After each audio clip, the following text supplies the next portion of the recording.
Hello student, welcome to Nivan math academy. आज का हमारे पास न्यू टॉपिक है topology of a metric space, या हम उसको बोल सकते हैं मैट्रिक टोपोलॉजी। क्लियर? तो आज जो हम यहाँ पे टोपोलॉजी की बात करेंगे वो मैट्रिक स्पेस पर करेंगे। तो जब मैट्रिक स्पेस की बात करें तो ऑब्वियसली हम वहाँ पे मैट्रिक स्पेस को थोड़ा सा डिफाइन करेंगे। क्लियर? हमें मैट्रिक स्पेस के ज़्यादा डीपली नहीं जाना है। हमें यहाँ पे जो जो चीज़ें मैट्रिक स्पेस से थोड़ा सा रिलेट है सिर्फ वही आर्टिकल में यूज़ करना है। क्लियर बेटा? अब देखो, जैसे कि हम हमेशा यही प्रोसीजर करते आ रहे हैं कि x मेरे पास क्या होगा, कोई नॉन एम्प्टी सेट होगा, इसके सबसेट का हम कोई कलेक्शन लेंगे। ठीक है, एक पर्टिकुलर कलेक्शन लिया जो कि हमारे पास फिर इस x के लिए क्या बन जाता है, टोपोलॉजी।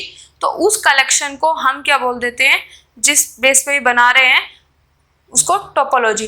अब यहाँ पे हम जो बात कर रहे हैं वो मैट्रिक स्पेस पे कर रहे हैं, तो इस पे जो हमारे पास जो कलेक्शन आएगा, जो पर्टिकुलर कलेक्शन हम लेंगे और जो इसके लिए टोपोलॉजी बनेगा उसको बोलेंगे टोपोलॉजी ऑफ मैट्रिक स्पेस या मैट्रिक टोपोलॉजी। क्लियर बेटा? सेम वही प्रोसीजर है, कोई डिफरेंट प्रोसीजर नहीं है जो अब तक हम करते आ रहे हैं। सिर्फ इसमें एक पॉइंट इंक्रीज हुआ है, वो क्या हुआ है कि हम मैट्रिक स्पेस की बात कर रहे हैं तो ये जो होता है इसको हम मैट्रिक स्पेस को डिनोट करते हैं इस तरीके से। क्लियर? ये हमने ग्रेजुएशन में किया हुआ है कि मेरे पास जो एक्स हम ले रहे हैं, ठीक है, वो और ये डी, ये पेयर जो होता है हमारे पास बी यानी मैट्रिक स्पेस। इस तरीके से मैट्रिक स्पेस को हम डिनोट करते हैं। क्लियर बेटा? अब देखो, जैसे कि हमने अब तक करते आए हैं कि टाउ 1 टाउ 2 जो कलेक्शन के नाम दिए, टाउ 1 है, टाउ 2 है, टाउ 3 है। सिमिलर यहाँ पे भी जो कलेक्शन हम ले रहे हैं उसको हम डिनोट करेंगे टाउ डी से। क्लियर बेटा? इतना। अब हम ये देखते हैं कि जो हमने कलेक्शन माना है इस कलेक्शन में क्या क्या चीज़ें आ रही हैं, किस तरीके से इसको डिफाइन किया गया है। सबसे पहले हम देखते हैं कि टाउ डी क्या कंसिस्ट करता है, एम्प्टी को, एम्प्टी सेट को कंसिस्ट करेगा। क्लियर? मतलब उसके अंदर एम्प्टी होगा। पहला मेन तो ये हो गया। और all those subsets g of x, x की वो सभी के सभी सबसेट जिनके पास ये वाली प्रॉपर्टी है। क्लियर? तो टाउ डी के अंदर जाने के लिए किसी भी मतलब सेट को या किसी भी चीज को, मेंबर को टाउ टी के अंदर जाने के लिए सिर्फ दो कंडीशन सेटिस्फाई करनी, या तो वो एम्प्टी हो, अगर एम्प्टी नहीं है तो उसके पास ये प्रॉपर्टी होनी चाहिए। अब हम ये चेक करेंगे कि ये प्रॉपर्टी है क्या। देखो, to each x belongs to ji there exist r positive such that the open sphere is contained in G. अब ये थोड़ी सी डेफिनेशन हमारे पास यूजुअल टोपोलॉजी से मिलती जुलती है। वहाँ पे क्या था, to each x belongs to ji there exist epsilon positive such that, यहाँ पे ओपन इंटरवल था या ओपन सेट था, वो चीज़ जो कंटेन हो इन जी में। सिर्फ यहाँ पे क्या डिफरेंस है, एक तो ये आर एप्सिलॉन की जगह आर लिया, देन वहाँ पे ओपन इन उसकी जगह ओपन स्फीयर लिया। ठीक है? अब ये क्यों लिया, जब हम मैट्रिक स्पेस की बात करते हैं तो वहाँ पे ओपन स्फीयर इस तरीके से आता है जो कि हम ग्रेजुएशन में ऑलरेडी कर चुके हैं। क्लियर बेटा? तो ये चीज़ें थोड़ा सा माइंड में ध्यान रखना कि मैट्रिक स्पेस को इससे डिनोट करते हैं। देन वहाँ पे जो बात चलती है वो ओपन स्फीयर में बात चलती है। अब ओपन स्फीयर को हम बोल सकते हैं ओपन बॉल भी, मैंने लिखा हुआ ओपन बॉल। ठीक है? और यहाँ पे जो ये लिखा हुआ है एस स्फीयर के लिए डिनोट हो रहा है, ये दिस ओपन। यहाँ पे जो एक्स है वो डिनोट करेगा सेंटर को, जो आर है वो डिनोट करेगी रेडियस को। अब देखो, इसको अगर मैं डायग्राम से माइंड में सेट करूँ तो किस तरीके से करूँगी। यहाँ पे एक्स बिलोंग कर रहा है जी से, मैं मान लेती हूँ ये मेरे पास एक जी है, यहाँ पे एक एक्स है, ये मैंने जी ले लिया। ठीक है? अब क्या करना है, यहाँ पे एग्जिस्ट करेगा आर पॉजिटिव। अब आर जो है मैंने बताया कि वो रेडियस है, और ये हमें सबको पता है कि रेडियस कभी भी नेगेटिव नहीं होती, हमेशा पॉजिटिव होती है, इसीलिए लिखा हुआ है यहाँ पे आर पॉजिटिव। ठीक है? तो यहाँ पे क्या किया, आर रेडियस का मान के एक ओपन स्फीयर बनाया।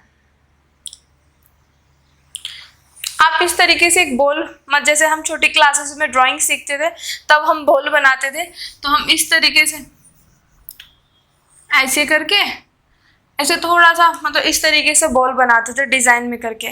ठीक है? तो वही ओपन बॉल या ओपन स्फीयर आप किसी भी तरीके से उसको बना सकते हो। क्लियर बेटा? तो वही चीज़ मैंने यहाँ पे थोड़ा सा ड्रॉ करने की कोशिश की है। अब देखो बेटा, ये प्रॉपर्टी है क्या, x बिलोंग्स टू g, हम x g के अंदर से कोई भी एक पॉइंट उठाएं, ठीक है, फिर उस पॉइंट को सेंटर मान के r रेडियस का एक ओपन स्फीयर बनाएं। अगर वो ओपन स्फीयर उस g के अंदर कंटेन हो गया तो उसने ये वाली कंडीशन सेटिस्फाई की और वो टाउ d के कलेक्शन में जो टाउ d के अंदर चला जाएगा। क्लियर? तो वही चीज मैंने डायग्राम से बताया कि मैंने इस g का एक इस डेफिनेशन से एक पॉइंट उठाया x, r रेडियस का एक ओपन स्फीयर बनाया और फिर मैंने चेक किया क्या ये ओपन स्फीयर g के अंदर जा रहा है। यस, कंटेन इन g के अंदर कंटेन करना चाहिए, तो ये कंटेन कर रहा है। ठीक है, तो इसका मतलब क्या हुआ, जो हमारे पास यहाँ पे सबसेट है g वो किस में चला जाएगा, कलेक्शन टाउ d में। क्लियर? इस तरीके से इसको याद रखो कि g के जो जिसको भी हम बना रहे हैं, जैसे a हुआ, a को लिया हमने, उसके अंदर से एक पॉइंट उठाया, r रेडियस का एक ओपन स्फीयर बनाया। अगर वो ओपन स्फीयर उसके a के अंदर कंटेन कर रहा है, ठीक है, तो वो a कहाँ चला जाएगा, टाउ d में। ये चीजें माइंड में थोड़ा सा सेट करो बेटा। क्लियर? देन सेकेंड डेफिनेशन हम किस तरीके से इसको लिख सकते हैं, वही मैट्रिक स्पेस की बात कर रहे हैं तो पहले हम बताएंगे मैट्रिक स्पेस यहाँ पे लेके चल रहे हैं। एक्स डी हमारे पास कोई भी एक मैट्रिक स्पेस है। क्लियर? फिर सेकेंड यहाँ पे हमने जो टाउ डी है वो कलेक्शन लिया। कलेक्शन किस तरीके से लिया, एक्स की वो सबसेट एम्प्टी हो, अगर एम्प्टी नहीं है उसके बाद हमारे पास उससे एक पॉइंट आना चाहिए, पॉइंट हम ले रहे हैं, देयर एग्जिस्ट, वहाँ पे कार पॉजिटिव इस तरीके से एग्जिस्ट करेगा कि हम ओपन स्फीयर बनाएंगे और वो जी के अंदर कंटेन कर जाए। अगर इस प्रॉपर्टी को जो भी सेटिस्फाई कर देता वही सबसेट एक्स का वही सबसेट हमारे पास टाउ डी के अंदर चला जाएगा। क्लियर? अब ये तो मैंने डेफिनेशन आपको इंट्रोडक्शन दे दी कि टाउ डी में किस तरीके का कलेक्शन आएगा। अब मेन देखते हैं, जो टाउ डी हमने कलेक्शन लिया वो टोपोलॉजी बन गया हमारे पास फॉर एक्स के लिए। क्लियर बेटा? एक्स के लिए क्या बन गया, वो टोपोलॉजी। जैसे ही एक्स के लिए टोपोलॉजी बना तो इस पर्टिकुलर कलेक्शन को हम क्या बोलेंगे, मैट्रिक टोपोलॉजी, क्योंकि हम मैट्रिक स्पेस का यहाँ पे लेके चल रहे हैं और जो कंसेप्ट है ओपन स्फीयर उसके अंदर कंटेन करना चाहिए, ये सारा हमारे पास वहीं से आ रहा है। क्लियर? एंड द पेयर, अब देखो वही बात आती है, एक्स टाउ, इस पेयर को बोलती हूँ मैं टोपोलॉजिकल स्पेस। अब टाउ की जगह कलेक्शन में क्या आ जाएगा, टाउ डी, तो इसको क्या बोलूंगी, मैट्रिक टोपोलॉजिकल स्पेस। क्लियर बेटा? तो यहाँ तक तो सिर्फ इसकी डेफिनेशन थी कि मैट्रिक टोपोलॉजी को हम किस तरीके से डिफाइन करेंगे। अब हम देखेंगे कि जो हम यहाँ पे टाउ डी का कलेक्शन ले रहे हैं क्या वो टोपोलॉजी बन भी रहा है एक्स के लिए कि नहीं बन रहा है। ठीक है, मीन्स उसका प्रूफ चेक करेंगे कि प्रूफ है कि नहीं है। अब देखो, प्रूफ के लिए सबसे पहले हम वही लिखते हैं कि जो जो चीज़ें हमने लेके मतलब मानी है या हमारे पास है। तो यहाँ पे हमने एक्स, ये वाला जो पेयर है इसको मान लिया मैट्रिक स्पेस, ये मैट्रिक स्पेस इसी तरीके से डिनोट होता है। क्लियर?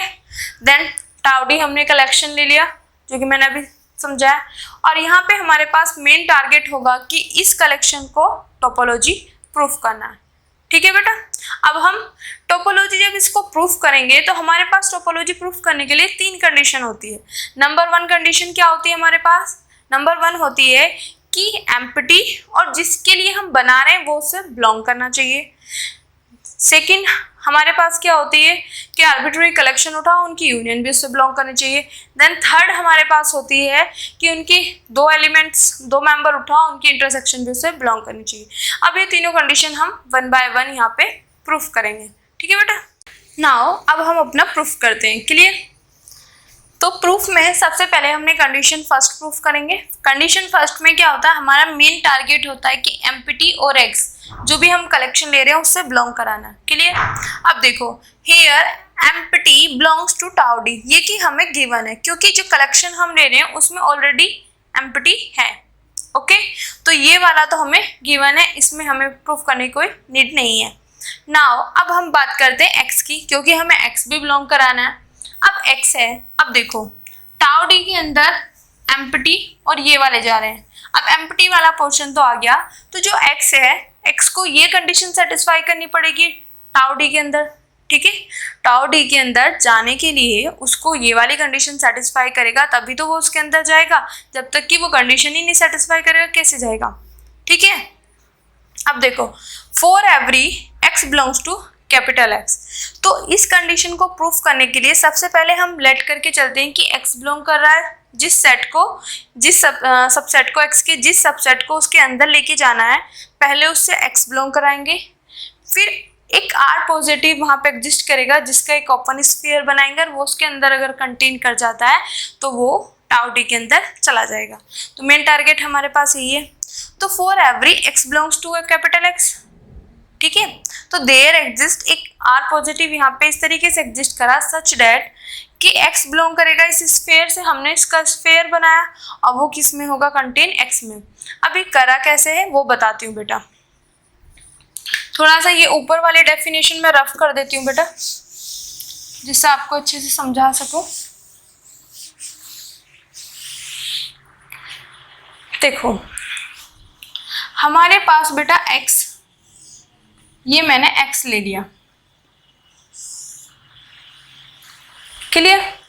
जब ये x लिया तो x के ही अंदर से मैंने एक पॉइंट लिया, आप कोई भी ले लो, फॉर एवरी की बात करिए, इसका कोई भी एक पॉइंट ले लो, ठीक है। अब इस पॉइंट को मैंने बोला था जब ओपन स्फीयर बनाएंगे जो भी पॉइंट हम लेंगे उसको एज ए सेंटर हम ट्रीट करेंगे और फिर यहाँ पे जो रेडियस होगी, ठीक है, R पॉजिटिव हम जो ले रहे हैं इस रेडियस का मैंने एक ओपन स्फीयर बना दिया, क्लियर। अब देखो यहाँ पे आप कहीं भी ले लो बेटा, R पॉजिटिव का जब आप एक ओपन स्फीयर बनाओगे तो अब देखो ये R है, क्या ये x इस ओपन स्फीयर से ये जो बन गया मेरे पास, ये बन गया दिस ओपन बोल दो या ओपन स्फीयर बोल दो। अब देखो ये x क्या इस ओपन स्फीयर के अंदर है, यस, से बिलोंग कर रहा है ना। अब ये ओपन स्फीयर इस x के अंदर आ गया, क्लियर बेटा। जैसे ही ये इसके अंदर आया तो यहाँ पे मेरे पास जो g था, जिसके अंदर जा रहा है, जिसकी हम बात कर रहे हैं g, तो g इस टाउ डी के अंदर जाएगा। तो यहाँ पे g की जगह क्या है, कैपिटल X, यहाँ पे g की जगह क्या है, कैपिटल X।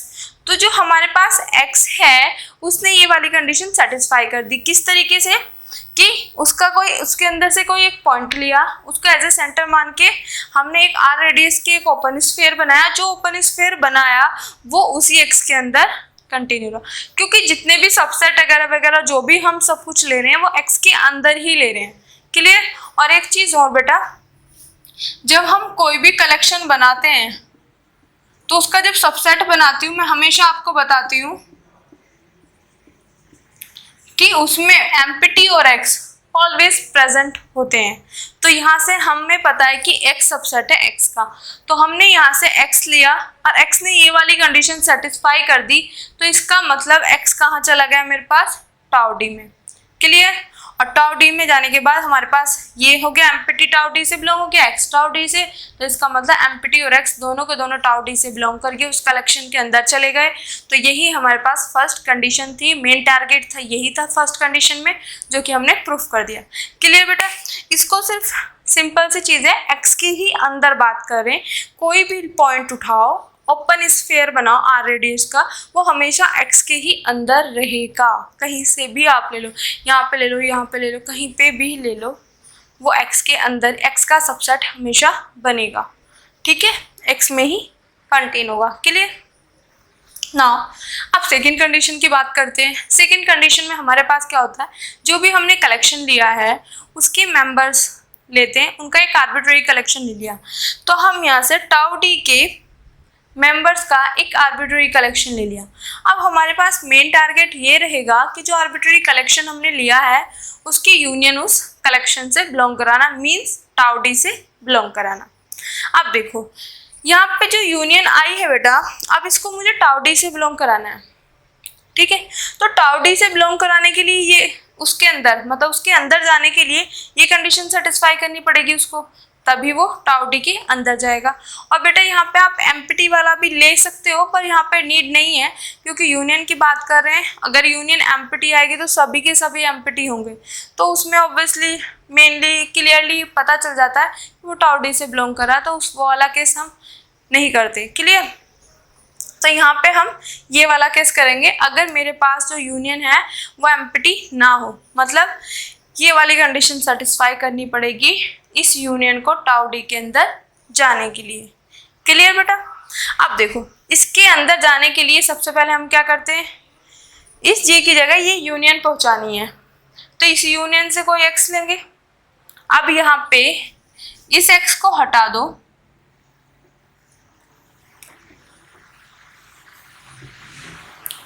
इस एक्स को हटाने के बाद मैंने यहाँ पे यूनियन ले ली जी लैम्डा, लैम्डा दिस और जी लैम्डा। ठीक है? ओके, तो एक्स इस यूनियन के अंदर से एक एक्स लेंगे, ले लिया। अब देखो अभी इसको रहने दो डायग्राम को, मेन चीज बताते हैं। अब इसके अंदर से मैंने इस यूनियन को मुझे टाउ डी के अंदर पहुंचाना है। टाउ डी के अंदर पहुंचाने के लिए ये कंडीशन सेटिस्फाई करनी पड़ेगी और इस कंडीशन में सबसे पहले हम लेके चलेंगे कि जिसको भी इसके अंदर पहुंचाना है उससे एक पॉइंट लो, पॉइंट ले लिया। ठीक है? अब ये पॉइंट इस यूनियन से बिलोंग कर रहा है, तो इम्प्लाइज मैं कर सकती हूँ कि कुछ ना कुछ ऐसे लैम्डा होंगे हमारे पास कि एक्स बिलोंग करेगा जी लैम्डा से। कैसे? देखो बेटा, जो ये यूनियन वाला पोर्शन है, अब मैंने लिया यहाँ पे G1, G2, G3 के लिए ले लेते हैं। ठीक है? G1, G2, G3 ये। अब इसका यूनियन वाला पोर्शन क्या है मेरे पास, दिस, ये पूरा यूनियन ही बनेगा ना, ये पूरा एरिया अंदर का जो ये पूरा एरिया ये यूनियन बन जाएगा। ठीक है? अब बाई चांस x मेरे पास सिर्फ G1 से बिलोंग कर रहा है। क्लियर? तो ये इसकी यूनियन में भी है ना। अब देखो ये पूरा यूनियन पोर्शन है और x बिलोंग कर रहा है इसकी यूनियन में, तो यहाँ पे कोई ना कोई तो ऐसा होगा ना जिसमें ये बिलोंग कर रहा होगा। तो ये x कहाँ से बिलोंग कर रहा है, G1 से। कहने का मतलब ये है कि जो हमारे पास यूनियन होती है वो G1, G2, G3 मतलब तीनों के उससे बनता है। अगर कोई भी एलिमेंट या कोई भी मेंबर, कोई भी पॉइंट अगर उस यूनियन से बिलोंग कर रहा है तो इसका मतलब जो भी हम जिनकी यूनियन ले रहे हैं उनमें से किसी ना किसी में तो वो होगा। क्लियर? जो हम यूनियन ले रहे हैं और यूनियन में x प्रेजेंट है, बिलोंग कर रहा है x यूनियन से, तो इसका मतलब इनमें से ना किसी में तो वो होगा। एटलीस्ट वन में भी हो सकता, कम से कम एक में तो होगा, तभी वो उसकी यूनियन में जाएगा। तो यहाँ से सम वही बोला है, फॉर सम लैम्डा वो G2 में होगा तब भी वो यूनियन में जाएगा। ठीक है? तो यहाँ पे x G1 से। क्लियर बेटा? ये समझ आया? यूनियन में है और x कोई यूनियन में है, तो जिनकी हम यूनियन करें उनमें से किसी ना किसी एक में तो होगा, या कुछ ना एक में हो, दो में हो, तीन में हो, पर उसकी यूनियन में जाएगा। तो x बिलोंग दिस, ये केस समझ आ गया बेटा? नाउ x किससे बिलोंग कर रहा है, जी लैम्डा से, फॉर सम लैम्डा, और जी लैम्डा किसके हैं, टाउ डी से। अब देखो जी लैम्डा x बिलोंग कर रहा है जी लैम्डा से और जी लैम्डा टाउ डी के अंदर है। टाउ डी के अंदर जो भी जाता है वो या तो ये कंडीशन होती है उसके पास और ये कंडीशन होती है। अब मेरे पास x बिलोंग कर रहा है जी लैम्डा से। क्लियर? x बिलोंग कर रहा है जी लैम्डा से, x बिलोंग कर रहा है जी लैम्डा, जी की जगह जी लैम्डा है, तो इसका मतलब टाउ डी के अंदर जी लैम्डा है तो वो ये पूरी की पूरी कंडीशन सेटिस्फाई करेगा, क्योंकि जब उसने ये कंडीशन सेटिस्फाई करी होगी तभी तो वो टाउ डी के अंदर गया होगा ना, बिना उस कंडीशन के तो नहीं जाएगा। तो वो ये तो हमारे पास आ गया। ठीक है? x बिलोंग करा जी लैम्डा से, ये चीज आ गई और वो टाउ डी के अंदर है तो ये पूरी कंडीशन सेटिस्फाई करेगा। तो इसका मतलब क्या है कि देयर एग्जिस्ट एक r positive such that open sphere बनाऊंगी, वो कहाँ कंटेन होगा, जी की जगह है यहाँ पे जी लैम्डा, क्योंकि वहां पे जी टाउ डी के अंदर जा रही है, यहाँ पे जी लैम्डा जा रहा है। तो बेटा इस जी की जगह यहाँ पे क्या है, जी लैम्डा। तो यही चीज हमें यहाँ पे करना था। क्लियर हुआ? ठीक है? कैसे, x बिलोंग कर रहा है जी लैम्डा से, ये मुझे दे दिया, और जी लैम्डा जो जा रहा है वो टाउ डी के अंदर जा रहा है, तो ये चीज मेरे पास है और टाउ डी के अंदर है, तो इसका मतलब ये होगा। तो ये चीज लिख दी जी की जगह जी लैम्डा। क्लियर? इम्प्लाइज ये सब एज इट इज। अब देखो जी लैम्डा किस में कंटेन होता है, अपनी यूनियन में ही होगा ना बेटा। जैसे यहाँ पे आप बात कर रहे हो, G1 की बात कर रही हूँ मैं, ठीक है। G1 मेरे पास सिर्फ ये वाला पोर्शन है, बट यूनियन कौन सा पोर्शन है? यूनियन ये भी है, ये भी है, और ये पूरा का पूरा मेरे पास यूनियन है। तो ये जो G1 है ये कंटेन हो रहा है G1 union G2 union G3। या आप मेनली माइंड के अंदर अगर सेट करते हो तो बेटा किस तरीके से कि मेरे पास ये पूरा यूनियन है, इसके अंदर G1 है, G2 है, G3 है। तो सिंपल सी चीज़ें, जो G1 होगा वो अपनी इस यूनियन में अंदर होगा, तो वही है G लैम्डा कंटेन होगा, G लैम्डा ये जो यूनियन है इसके अंदर। अब देखो ये पूरा एज इट इज लिया, ये इसके अंदर कंटेन हो रहा है, ये इसके अंदर, तो मीन्स ये ओपन स्फीयर इसके अंदर कंटेन हो जाएगा। क्लियर हो गया बेटा? अब देखो मैं यहाँ पे ये लेके चली थी बेटा कि x belongs to this, okay, और मैंने यहाँ पे दिखा दिया there exist r positive such that ये ओपन स्फीयर बनाया और ये कहाँ कंटेन हो गया? इसमें। अब देखो ये यूनियन थी जो मैंने लिया था, इसका एक पॉइंट लिया, यहाँ पे एग्जिस्ट करा दिया आर पॉजिटिव के लिए मैंने एक ओपन स्फीयर बनाया, और जो इसके अंदर क्या हो गया? कंटेन हो गया। तो क्या इसने वो वाली कंडीशन सेटिस्फाई कर दी जो हमें टाउ डी के अंदर ले जाएगा? यस। क्लियर कि इस यूनियन के अंदर से एक पॉइंट लिया, आर रेडियस का एक ओपन स्फीयर बनाया, और वो ओपन स्फीयर इस यूनियन के अंदर कंटेन है, और यही हमारे पास कंडीशन थी टाउ डी के अंदर जाने के लिए। तो यहाँ से हमारे पास इस कंडीशन के बेस पे हम कह सकते हैं कि this union belongs to tau d, और यही हमारे पास सेकेंड कंडीशन में मेन टारगेट था कि आर्बिट्रेरी कलेक्शन लेके चले, उसकी यूनियन हमने टाउ डी से बिलोंग करा दी। क्लियर बेटा? तो ये हमारे पास फर्स्ट और सेकंड कंडीशन प्रूफ हो गई। नाउ अब हम करते हैं अपनी third condition. Clear? Now condition third. Condition third हम किस तरीके से प्रूफ करते हैं? उसमें हम करते हैं कि अगर हमारे पास जो कलेक्शन हमने टाउ डी लिया है, इस कलेक्शन के कोई दो मेंबर लेंगे और उनकी इंटरसेक्शन भी उससे बिलोंग कर जाए, ये हमें प्रूफ करना होता है। क्लियर? अब यहाँ पे डायरेक्टली ये चीज़ लिखी हुई है, आप इसको इस तरीके से लिख सकते हो जैसे कि हमने अपने प्रीवियस जितनी भी टोपोलॉजीज प्रूफ की हैं उसमें भी। किस तरीके से? फर्स्ट केस आप बना सकते हो, if G1 intersection G2 equal to empty. अगर दोनों के बीच में कुछ भी कॉमन ना हो, दोनों की इंटरसेक्शन एम्प्टी हो, क्योंकि एम्प्टी टाउ डी में है ऑलरेडी कलेक्शन में, एम्प्टी बिलोंग कर रहा टाउ डी में, तो इम्प्लाइज डेट क्लियरली हमें पता चल रहा है कि ये बिलोंग कर जाएगा टाउ डी में। तो इस केस में तो ये चीज़ हमारे पास प्रूफ हो गया। ठीक है, सेकेंड केस हम ले सकते हैं, इफ दोनों की इंटरसेक्शन जो है हमारे पास नॉन एम्प्टी है, मतलब दोनों के बीच में कुछ ना कुछ कॉमन हो, दोनों की इंटरसेक्शन में कुछ ना कुछ होगा। क्लियर? अगर उन दोनों की इंटरसेक्शन नॉन एम्प्टी होगी तो बेटा यहाँ पे देखो नॉन एम्प्टी होगी तो उनके अंदर कुछ ना कुछ होगा। तो यहाँ पे हमने ले लिया कि x बिलोंग कर रहा है इनसे, क्योंकि नॉन एम्प्टी है तो कोई ना कोई एलिमेंट तो उनके अंदर होगा। क्लियर बेटा? तो यहाँ से मैंने ये ले लिया। अब ये तो मैंने मेन बता दिया, आप इससे पहले लिख सकते हो। अब यहाँ पे मैंने इस केस में जो एम्प्टी वाला था उस केस में तो प्रूफ हो गया। अगर एम्प्टी नहीं है तब हम ये लेके चले। अब देखो टाउ डी के अंदर एम्प्टी, और ये जो कंडीशन सेटिस्फाई कर रहे हैं सिर्फ वही मेंबर टाउ डी के अंदर एंट्री कर रहे हैं। क्लियर बेटा? अब ये तो मैंने जो लिया है ये नॉन एम्प्टी है। अगर नॉन एम्प्टी है ये, तो इसका मतलब ये वाली कंडीशन सेटिस्फाई कर रहा होगा। ठीक है, अब ये कंडीशन सेटिस्फाई कर रहा है तो उसके लिए हमारे पास सबसे पहले हम क्या करते हैं कि x बिलोंग करना चाहिए, जिसको हमें टाउ डी के अंदर लेके जाना कि x बिलोंग करना चाहिए उससे। तो हमने वही चीज़ मान लेते हैं कि लेट x बिलोंग कर रहा दिस, तो मैंने ये चीज़ तो ले ली। अब मेरा मेन टारगेट अब रहेगा कि ये वाली सिचुएशन में लेके आऊँ। क्लियर? अब देखो x बिलोंग कर रहा है G1 इंटरसेक्शन G2 में, तो इसका मतलब x बिलोंग करेगा G1 में भी एंड x बिलोंग करेगा G2 में, क्योंकि मैंने पहले भी बताया था बेटा जब इंटरसेक्शन वाला पोर्शन आता है तो वहाँ पे हम एंड का यूज़ करते हैं, अगर यूनियन आता है तो वहाँ पे और। अब एंड में क्या मतलब कि अगर इंटरसेक्शन में है तो उसमें इसमें भी होना पड़ेगा, इसमें मतलब एक साथ यहाँ भी है यहाँ भी है, दोनों में होना जरूरी है, बट यूनियन में क्या होता है, या तो इसमें हो या इसमें, किसी एक में हो या दोनों में हो या इस वाले में हो, फर्स्ट में हो या सेकंड में हो या दोनों में हो। क्लियर ये चीज़ें। तो और में मतलब ये हो या ये हो, दोनों में एक में भी होगा तो और में मतलब जो यूनियन है यूनियन में पहुंच जाएगा, पर इंटरसेक्शन में वो तभी जाएगा जब इसमें भी हो और इसमें भी हो।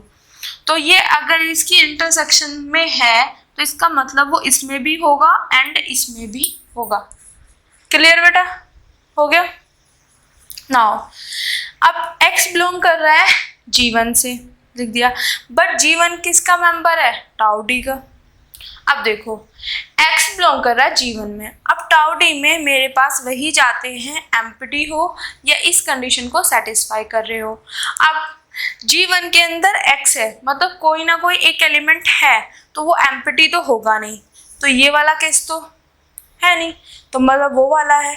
अब देखो x बिलोंग कर रहा है G1 से, x बिलोंग कर रहा है G1 से, और जो G1 है वो टाउ डी के अंदर है, तो इसका मतलब जब वो टाउ डी के अंदर है तो वो टाउ डी के अंदर तभी तो गया होगा जब उसने ये कंडीशन सेटिस्फाई की होगी, बिना सेटिस्फाई किए तो वो नहीं जा सकता ना। क्लियर, तो इसका मतलब G1 टाउ डी के अंदर है और x बिलोंग कर रहा है G1 से, तो इसका मतलब ये कंडीशन सेटिस्फाई की, तो मैंने ये लिख दी। अब यहाँ पे G1 की बात चल रही है, तो मैंने यहाँ पे जो वहाँ पे R जो हम रेडियस ले रहे थे पॉजिटिव, तो यहाँ पे क्या ले लिया हमने R1, तो यहाँ पे एक स्फीयर हो गया, ठीक है, जिसका सेंटर x है और रेडियस R1 है, जो कि कंटेन हो गया G1 में, वहाँ पे G है, यहाँ पे G1, ठीक है।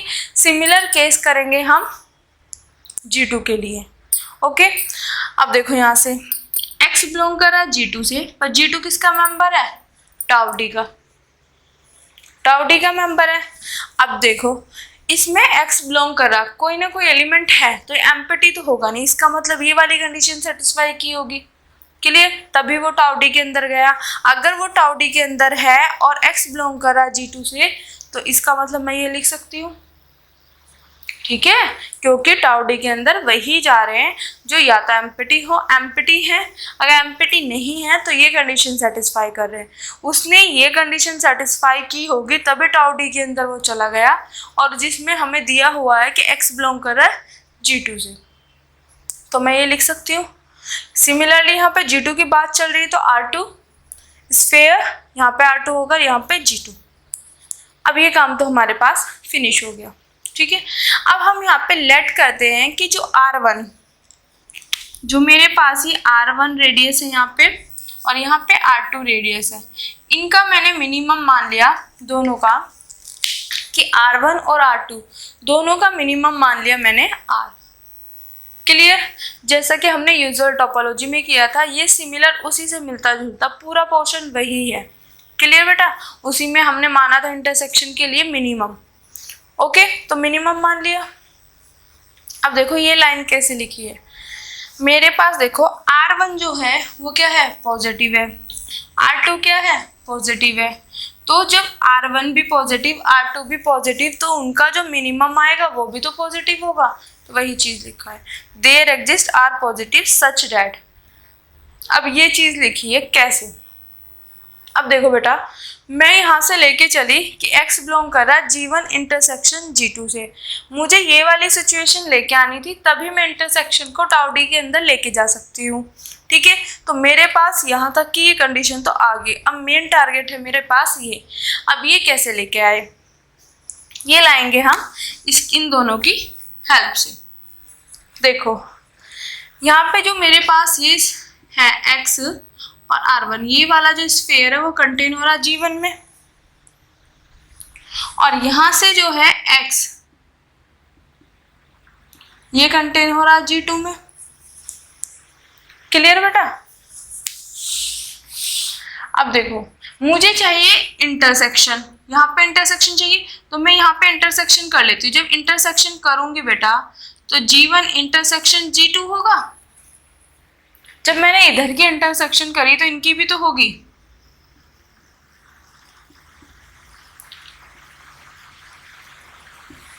इंटरसेक्शन। यही लाइन यहाँ पे लिखी हुई है। बट मुझे तो इस तरीके का लाना है ना, यहाँ पे तो इस तरीके से। अब इसकी जगह मैंने ये कैसे लिखा वो बताऊंगी। जैसे कि मैंने यूजुअल टोपोलॉजी में रियल लाइन थी, ओपन इंटरवल था वहाँ पे, तो उस तरीके से बताया कि इन दोनों का इंटरसेक्शन जो हम मिनिमम मानेंगे वैसे आएगा। सिमिलरली मुझे यहाँ पे भी वही बताना है। अब देखो यहाँ पे मैं सबसे पहले मैं मान लेती हूँ जो मैंने यहाँ पे R1 और R2 है, इनका मिनिमम जो है वो R है। मैं मान लेती हूँ कि इन दोनों में से R1 और R2 में से R1 मिनिमम है। अगर आप R2 मानोगे तो वो केस R2 के लिए आ जाएगा, अगर मैं यहाँ पे R1 के लिए मान के चल रही हूँ। मैं मान लेती हूँ कि R1 जो है मेरे पास वो क्या है बेटा, मिनिमम है। ठीक है, अब R1 मिनिमम है तो दोनों का सेंटर तो सेम है x x, तो मैंने यहाँ पे ले लिया x। ठीक है, और R1 मिनिमम है तो R1 रेडियस का मेरे पास एक ये स्फीयर आ जाएगा। क्लियर बेटा, इस तरीके से लाइक ए बॉल, जो ओपन बॉल होती है उस तरीके से। क्लियर। अब R2 जब R1 मिनिमम है तो R2 इससे बड़ा होगा, तो R2 की जो रेडियस होगी वो थोड़ी सी और बड़ी होगी, तो मैंने यहाँ से ये थोड़ा सा बढ़ा दिया और ये होगी मेरे पास R2 यहाँ तक, और इससे लेके भी मैंने स्फीयर बना दिया। ठीक है, अब ये जो अंदर वाला पोर्शन है ये बाहर वाला लिख देती हूँ मैं, ये मेरे पास है x R2 स्फीयर। ठीक है, जो पूरा का पूरा जो है, ठीक है, और जो अंदर वाला है वो है मेरे पास दिस। ओके, और R2 वाले जो ये रेड वाला पोर्शन है ना उसमें ये भी है। क्लियर, ये समझ आया बेटा। अब हमें क्या करना, इस स्फीयर की इंटरसेक्शन लेनी है। और मैंने हमेशा बताया है कि इंटरसेक्शन जब भी हम लेते हैं दोनों में कॉमन देखते हैं कि दोनों चीज़ों में कॉमन क्या है। अब देखो बेटा, एक तो इसी डायग्राम से मैं बताना चाहूँगी, ये XR1 है, ये हो गया ये वाला पोर्शन। ठीक है, और जो ये बड़ा वाला है XR2 जो ओपन स्फीयर है, ठीक है, R2 रेडियस के साथ, वो ये पूरा है और इसके अंदर ये भी है। ठीक है, एक तो ये है और इसके अंदर ये भी है, तो दोनों में कॉमन क्या आएगा, ये वाला पोर्शन ना, जो इसमें भी है और उसमें भी है। दूसरा अगर आप वैसे समझना चाहोगे, मैं यहाँ पे बना देती हूँ ये वाला x और R1 का, ये मेरे पास हो गया XR1। अब देखो ये डायग्राम समझो पूरा बेटा, ये पूरा का पूरा है R2 रेडियस के साथ जो ओपन स्फीयर बना है, सेंटर x है। ठीक है, ये पूरा का पूरा, और ये जो है मेरे पास R1 रेडियस का स्फीयर है। अब देखो R1 ये वाला पोर्शन हो गया और ये वाला पोर्शन हो गया। अब जब मैं दोनों डायग्राम को देखती हूँ तो ये वाला यहाँ भी है और यहाँ भी है, तो जब दोनों की इंटरसेक्शन करूंगी तो दोनों में कॉमन क्या है, दिस। तो इसका कॉमन क्या आएगा मेरे पास, इंटरसेक्शन क्या आएगी, समझ आए बेटा। इसमें ये वाला मैंने बना दिया यहाँ पे और ये वाला पोर्शन बना दिया यहाँ पे। जब दोनों में मैंने कॉमन देखा तो ये वाला पोर्शन यहाँ पे भी है, यहाँ भी है, यहाँ भी है, दोनों में कॉमन है तो वही तो आ जाएगा इंटरसेक्शन में। क्लियर हो गया ना बेटा, कैसे आया। अब देखो यहाँ पे अगर मैं R2 को मिनिमम मानती तो R2 वाला पोर्शन आता, मैंने R1 को मिनिमम माना है तो R1 आएगा। क्लियर। अब देखो मैंने यहाँ पे इन दोनों का मिनिमम क्या लिया हुआ है, R, तो जो R1 आया वो R हो जाएगा। क्लियर। तो इन दोनों की इंटरसेक्शन मेरे पास ये आ गई और ये कंटेन कर गया इसमें, वही चीज यहाँ पे लिखी हुई है। आई होप बेटा आपको अच्छे से समझ आया होगा, सिर्फ हमें डायग्राम बना के देखना है। ठीक है, मैंने माना कि सेंटर तो x ही है दोनों का, R1 रेडियस जो है वो स्मॉल है, मतलब मिनिमम है, तो R1 का ये स्फीयर बना, R2 से ये बना। ठीक है, अब मेरे को मैंने ये जो R1 वाला है ये यहाँ पे बना लिया, मेरे पास इसकी और इसकी इंटरसेक्शन लेनी है। अब दोनों में मैं कॉमन देखती हूँ, ये वाला यहाँ पे भी प्रेजेंट है, दोनों में है, यहाँ भी है यहाँ भी है, तो दोनों की इंटरसेक्शन क्या आ जाएगी, दिस। ठीक है, ये हो गया, और इसी बेस पे लिख दिया दिस। तो हमने क्या किया, हम यहाँ से ये लेके चले थे कि x बिलोंग कर रहा है G1 इंटरसेक्शन G2 से। ये वाला पोर्शन बेटा मैं यहाँ से लेके चली थी, इसकी जगह G की जगह G1 इंटरसेक्शन G2 है, और मैंने दिखा दिया कि there exist r positive this such that, ये इसके अंदर एक ओपन स्फीयर जो बन रहा है वो उसके अंदर क्या हो रहा है, G1 इंटरसेक्शन G2 के अंदर कंटेन हो रहा, और मुझे यहाँ पे G की जगह क्या दिख रहा है, G1 इंटरसेक्शन G2। जैसे ही इंटरसेक्शन वाले पोर्शन ने ये वाली कंडीशन सेटिस्फाई की तो वो किसके अंदर चला जाएगा, टाउ डी के। तो यहाँ से इम्प्लाइज क्या लिख सकते हैं हम बेटा, G1 intersection G2 belongs to tau d. Clear, समझ आया कैसे, x बिलोंग कर रहा है, वहां पे देखो x बिलोंग कर रहा है दिस, मैंने दिखा दिया कि एक there exist r positive such that, इससे हमारे पास एक ओपन स्फीयर बना जो कि कंटेन हो रहा है इसमें। यहाँ पे g की जगह G1 intersection G2, G1 intersection G2। ठीक है, तो जैसे ही G1 इंटरसेक्शन G2 ने ये कंडीशन सेटिस्फाई की तो वो किसके अंदर चला गया, टाउ डी के। अब जैसे ही वो टाउ डी के अंदर गया तो हमारे पास जो थर्ड कंडीशन थी उसने वो सेटिस्फाई कर दी। तो यहाँ से जो मेरे पास एक कलेक्शन है टाउ डी, इसने फर्स्ट कंडीशन सेटिस्फाई करी, सेकंड करी, थर्ड करी। ठीक है, तीनों कंडीशन सेटिस्फाई करने के बाद वो कलेक्शन क्या बन गया मेरे पास, टोपोलॉजी। और जैसे ही ये टोपोलॉजी बना तो इसमें हम किस तरीके का ले रहे थे, मैट्रिक स्पेस का, तो इस टोपोलॉजी को हम बोलेंगे मैट्रिक टोपोलॉजी। और जो मेरे पास यहाँ पे पेयर बनेगा इसको बोलेंगे metric topological space. I hope बेटा आज का लेक्चर आपको अच्छे से समझ आया होगा। अगर आपको मेरी वीडियोस अच्छी लग रही है तो please like subscribe my channel और उन बच्चों तक जरूर पहुँचाएं जिनको उनकी नीड्स है। Thank you so much.